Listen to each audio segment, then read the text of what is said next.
حضرت عبداللہ بن عمر بن عاص رضی اللہ تعالیٰ عنہ سے ایک روایت مروی ہے، فرماتے ہیں کہ رسول اللہ صلی اللہ علیہ وآلہ وسلم نے ارشاد فرمایا، اِنَّ هَذِهِ الْقُلُوبَ تَصْدَعُ كَمَا يَصْدَعُ الْحَدِيدُ اِذَا أَصَابَهُ الْمَاءُ، کہ دلوں کو بھی زنگ لگ جاتا ہے جس طرح کہ لوہے کو زنگ لگ جاتا ہے۔ لوہے کو جب پانی لگ جائے تو وہ زنگ آلود ہو جاتا ہے۔ اسی طرح گناہوں کے سبب غفلتوں کی وجہ سے دل بھی زنگ آلود ہو جاتے ہیں۔ اللہ تعالی ہمارے دلوں کو زنگ آلود ہونے سے محفوظ فرمائے۔ لیکن یہ ایک حقیقت ہے، ہماری مسلسل غفلت اور اعمال بد اور گناہوں کے سبب سے دل زنگ آلود ہو جاتے ہیں۔ قیل یا رسول اللہ صلی اللہ علیہ وسلم وما جلاؤها، عرض کی حضور اس کا علاج کیا ہے؟ ان دلوں کو روشنی کیسے ملے گی؟ زنگ کیسے اترے گا؟ دل اجلے کیسے ہوں گے؟ تو اللہ کے محبوب علیہ السلام نے ارشاد فرمایا، قال کثرت ذکر الموت و تلاوت القرآن، کثرت کے ساتھ موت کو یاد کرنا اور قرآن مجید کی تلاوت کرنا، یہ دو ایسے عمل ہیں کہ جو دلوں کا زنگ اتار دیتے ہیں۔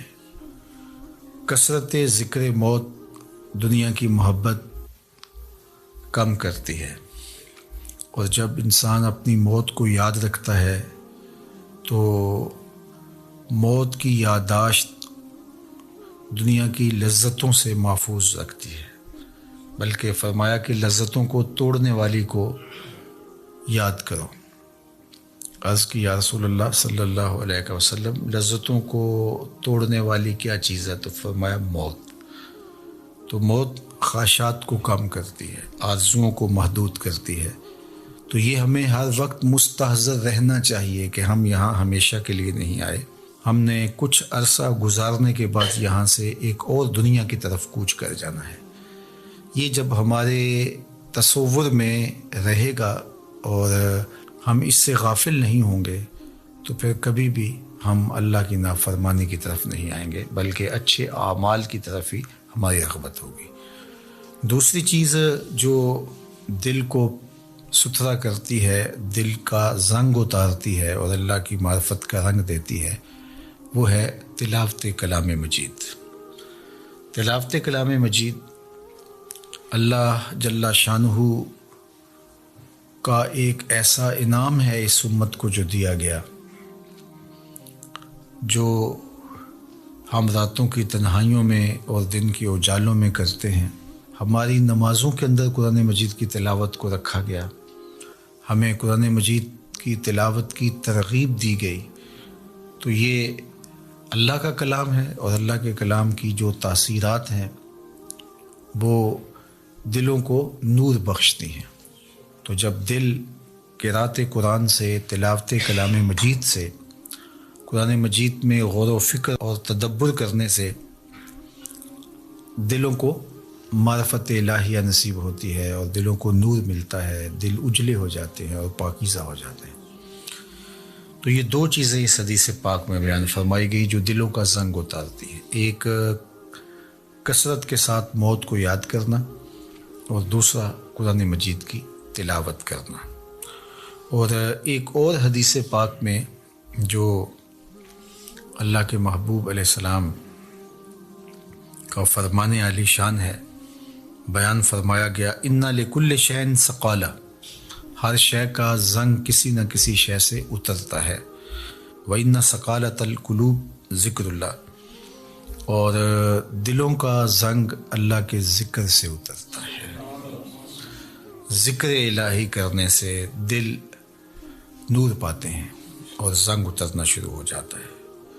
اور آقا کریم نے یہ بھی ارشاد فرمایا، وَمَا مِن شَيْءٍ أَنْجَى مِنْ عَذَابِ اللَّهِ مِنْ ذِكْرِ اللَّهِ، اللہ کے عذاب سے نجات دینے والی ذکر الہی سے بڑی کوئی چیز نہیں ہے۔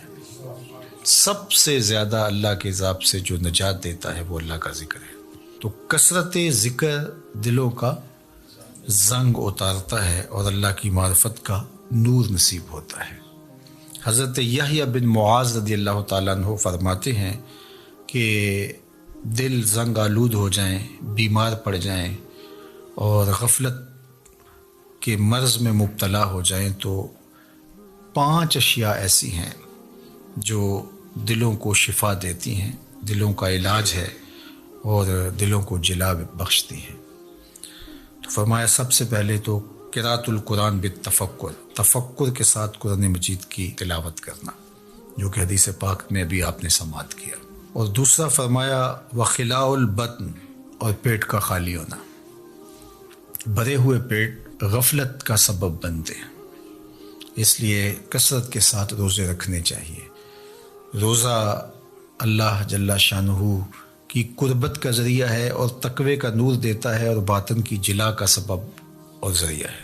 تیسری بات فرمائی وقیام اللیل، راتوں کو قیام کرنا، جب دنیا سو جائے مصلی بچھا لے اور اللہ کے حضور آہوزاری کریں اور اللہ کے حضور سجدہ ریزیاں کریں، قیام اور رکوع سے اپنے روٹھے ہوئے رب کو منائیں۔ اس سے دلوں کے زنگ اترنا شروع ہو جائیں گے اور دل اللہ کی معرفت کا رنگ پکڑنا شروع کر دیں گے۔ اور چوتھی چیز انہوں نے بیان فرمائی وَالتَّضَرُّعُ عِنْدَ السَّحَرِ، سحری کے وقت مصلی کے اوپر بیٹھ کے رونا۔ سحری کے وقت مصلی بچھا لیں اور اللہ کے حضور آہوزاری کریں، قیام میں رونا، سجدوں میں رونا، رکوع میں رونا، دعاؤں میں آہوزاری کرنا، مصلی بچھا کے اس پہ بیٹھ کے دعائیں کرنا، اللہ کے حضور تضرع کرنا، اللہ کے حضور زاری کرنا۔ اور یہ اس قدر مفید ہے دلوں کی جلا کے لیے، باطن کی ستھرائی کے لیے، روحوں کی پاکیزگی اور عفت کے لیے اور من کی روشنی کے لیے کہ یہ تجربہ آپ کر کے دیکھیں کہ آپ سحری کے وقت اٹھ جائیں اور اللہ کے حضور سجدہ ریز ہوں، اور وہ وقت ہی ایسا ہوتا ہے کہ جب آپ وضو کر کے مصلی پہ آتے ہیں تو خود بخود آنسو ڈھلنے لگ جاتے ہیں۔ ایک درد اور کیفیت ان لمحوں کے اندر رکھی گئی ہے۔ اور پانچویں چیز جو ارشاد فرمائی گئی وَمُجَالَسَةُ الصَّالِحِينَ، نیک لوگوں کی صحبت۔ حضرت مجدد الفسانی علیہ رحمہ فرماتے ہیں کہ نیک لوگوں کی صحبت کبریت احمر کا درجہ رکھتی ہے، سرخ گندک کی طرح ہے، اور ان کی صحبت دلوں کو پاک کرتی ہے، صفائی دیتی ہے، ستھرائی دیتی ہے۔ اور آج کی تاریخ میں دنیا اس بات کو تسلیم کرتی ہے کہ جو لوگ موجود ہوتے ہیں ان کے ابدان سے کچھ شعائیں نکلتی ہیں، حتیٰ کہ کافر کے اندر سے بھی کچھ شعائیں نکلتی ہیں جو اپنے پاس بیٹھنے والوں پر اثر انداز ہوتی ہیں۔ تو اسیری لہریں نکلتی ہیں مختلف لوگوں کے وجود سے، تو اگر وہ اچھا ہوگا تو اس کے اثرات لوگوں کے اوپر مرتب ہوں گے، اور اگر وہ برا ہوگا تو اس کے اثرات برے اس کے اوپر مرتب ہوں گے۔ اور یہ ایسا تجربہ ہے کہ جو آپ کر سکتے ہیں۔ اچھے لوگوں کی صحبت میں بیٹھنا اٹھنا شروع کریں، خود بخود آپ محسوس کریں کہ ایک اندر کچھ اتر رہا ہے، نور اتر رہا ہے، روشنی اتر رہی ہے۔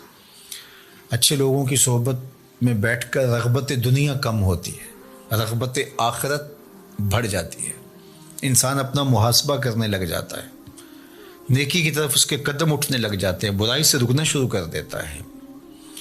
اور برے لوگوں کی صحبت میں بیٹھنا شروع ہوں گے تو آپ کی نمازیں چھوٹنے لگ جائیں گی، آپ کی نظر میں ناپاکیزگی آنے لگ جائے گی، آپ کی سوچوں میں آوارگی آنے لگ جائے گی، طلب دنیا بڑھنا شروع ہو جائے گی، تکبر، رعونت، غرور، یہ سب کچھ اترنا شروع ہو جائے گا برے لوگوں کی صحبت سے۔ اس لیے برے لوگوں کی صحبت سے ایسے بھاگا جائے جیسے کسی موذی جانور سے بھاگا جاتا ہے۔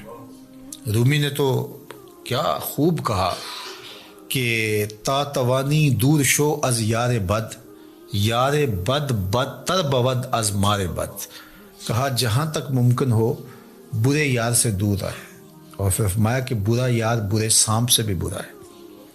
وہ کیوں؟ کہا کہ سانپ لڑتا ہے تو جان لیتا ہے، برا یار لڑتا ہے ایمان لیتا ہے، آخرت برباد کر دیتا ہے۔ اس لیے اچھے لوگوں کی صحبت کو تلاش کرنا چاہیے، اور اچھے لوگ مل جائیں تو ان کی صحبت کو غنیمت سمجھنا چاہیے۔ مجھے واصف علی واصف مرحوم کا ایک جملہ یاد آیا۔ انہوں نے کہا تھا، جس شخص کے بارے میں تمہیں شک ہونا کہ اللہ کے قریب ہے، اس کے نیڑے لگ جاؤ۔ تمہیں شک بھی پڑ جائے کہ یہ بندہ اللہ کے قریب ہے تو پھر اس کے نیڑے لگ جاؤ، اس کی غلامی اختیار کر لو، اس کی نوکری اختیار کر لو، اس کی صحبت اختیار کر لو۔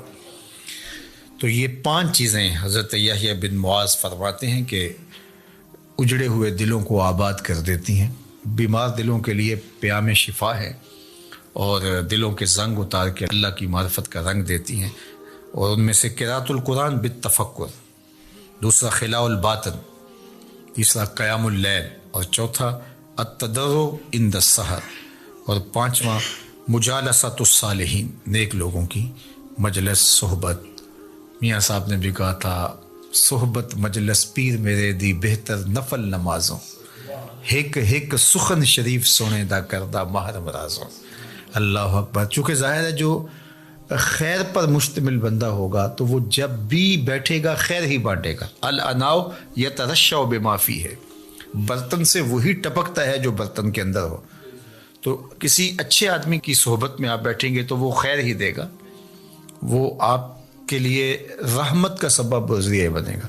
اور برا آدمی چونکہ اس کے اندر ہی شر ہے، اس کے اندر ہی برائی ہے، تو وہ خیر دے ہی نہیں سکتا چونکہ اس کے اندر ہے ہی نہیں، تو اس کے اثرات ضرور مرتب ہوں گے۔ اور اللہ کے محبوب علیہ السلام نے اچھے جلیس اور برے جلیس کی مثال دی کہ جو اچھا جلیس ہے، فرمایا اس کی مثال عطر بیچنے والے کی ہے، یا تو وہ آپ کو تحفہ دے دے گا، جس طرح کہ عطر بیچنے والوں کی عادت ہوتی ہے کہ وہ تحفہ دیتے ہیں، یا پھر اس سے آپ خرید لیں گے، آپ کو عطر اچھا لگے گا، انسانی طبع کو خوشگوار لگتا ہے تو آپ کہیں گے کہ یہ مجھے دے دیجئے۔ اور تیسری بات فرمائی کہ اگر نہ وہ تمہیں ہدیہ کرے اور نہ تم خرید سکو تو جب تک اس کے پاس بیٹھے رہو گے خوشبو آتی رہے گی۔ اور برے جلیس کی مثال فرمائی کہ وہ بھٹی دھونکنے والے کی ہے، یا تو کوئی چنگاری اڑے گی اور تمہارے کپڑوں پہ پڑے گی اور ان کو جلا کے خاکستر کر دے گی، اور اگر ایسا نہیں ہے تو جب تک بیٹھے رہو گے تمہیں اس کی بدبو سے اور تعفن سے تکلیف پہنچتی رہے گی، اور اس کے دھوئیں سے تمہیں اذیت پہنچتی رہے گی۔ اب تمہارا انتخاب ہے کہ تم اچھے لوگوں کی صحبت میں بیٹھتے ہو یا برے لوگوں کی صحبت میں بیٹھتے ہو۔ تو دلوں کا علاج پھر اللہ کے ذکر سے ہے، دلوں کا زنگ قرآن مجید کی تلاوت سے اترتا ہے، دلوں کا زنگ قرآن مجید میں غور و فکر کرنے سے اترتا ہے، دلوں کا زنگ اللہ کے ذکر سے اترتا ہے، دلوں کا زنگ کثرت کے ساتھ موت کو یاد کرنے سے اترتا ہے، دلوں کا زنگ سحری کے وقت اٹھ کے اللہ کی حضور آہوزاری کرنے سے اترتا ہے، دلوں کا زنگ صالحین نیک خصلت لوگوں کی صحبت میں وقت گزارنے سے اترتا ہے۔ اللہ ہمارے دلوں کو مصفہ اور مزکہ فرمائے اور ہمارے باطن کو ستھرائیاں، پاکیزگیاں اور نور و نکہت عطا فرمائے۔ جب ہمارے دل صاف ہوں گے بغض سے، حسد سے، کینے سے، نفرتوں سے، تو اس دل میں جمال یار نظر آئے گا۔ لیکن ہم نے دل کے آئینے کو خود ہی گدلا کیا ہوا ہے اور خود ہی میلا کیا ہے۔ سویر سے لے کر شام تک ہم دیکھیں کیا کیا حسد پالتے ہیں، شریکہ برادریاں ہماری الگ ہیں، باہمی رقابتیں الگ ہیں، لوگوں سے دشمنیوں کے بت الگ پال رکھے ہیں، نفرتوں کے شیشناک بھنگار رہے ہیں، اور عجیب ہماری تلخ زندگی ہے اور اس کی تلخیاں خود ہماری زندگی کے سکون کو لوٹ چکی ہیں۔ اگر ہم چاہتے ہیں کہ ہماری زندگی خوشگوار گزرے، ہماری زندگی کے اندر ٹینشن نہ ہو، ہماری زندگی طمانیت کا مرقع بن جائے، تو سب سے پہلے اپنے دل کو کدورت سے صاف کرنا ہوگا، دل کے آئینے کو مصفہ کرنا ہوگا، اندر کی دنیا کو مزکہ کرنا ہوگا۔ کوئی جھاڑو لے کے دل نگر میں بھی آؤ، گھر تو سوار کے رکھتے ہو، لیکن ذرا دل کی گلیوں میں بھی کوئی جھاڑو لگاؤ۔ گھروں میں تو چراغاں کرتے ہو، کوئی پیار کا دیا یہاں بھی روشن کرو۔